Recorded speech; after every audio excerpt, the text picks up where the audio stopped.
Selfie எடுக்கிறத தாண்டி ஒரு குழந்தை ஒரு ஒரு ஒரு 2, 4 மாச குழந்தை இருக்குன்னு நெனைக்கிறேன். அவங்க வந்து அப்பதான் அந்த குழந்தைய வெளிய கொண்டு வர்றாங்க. பெங்களூர்ல நிகழ்ச்சி போயிட்டு இருந்துச்சு புரோகிராமு. அப்ப அந்த குழந்தைய என்கிட்ட குடுத்து, பக்கத்துல அவங்க புருஷன், பொண்டாட்டி 2 பேர் நின்னு என்கிட்ட செல்ஃபி எடுத்துக்கிட்டாங்க. அப்போ வந்து வ ஒரு குழந்தைய நம்மகிட்ட குடுத்து, கிட்டத்தட்ட அது பேர் வைக்கிறதுக்கு சமம். அந்த மாரி பண்ணாங்க. ரொம்ப மனசு ரொம்ப நெகிழ்ச்சி ஆயிருச்சு பாத்தீங்கன்னா. ம். செல்ஃபி எடுக்கிறதெல்லாம் தாண்டி நெறைய விஷயங்கள் நடந்துச்சு. வேற என்னென்ன? பூசணிக்கால வந்து பாத்தீங்கன்னா, கற்பூரம் வச்சு எனக்கு சுத்தி இருக்கிறாங்க.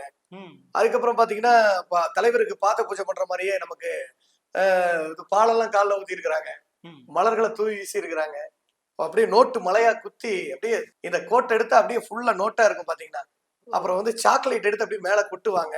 பணத்த அப்படியே தூக்கி வீசுவாங்க. இப்படி இப்படி இப்படின்னு தூக்கி வீசுவாங்க.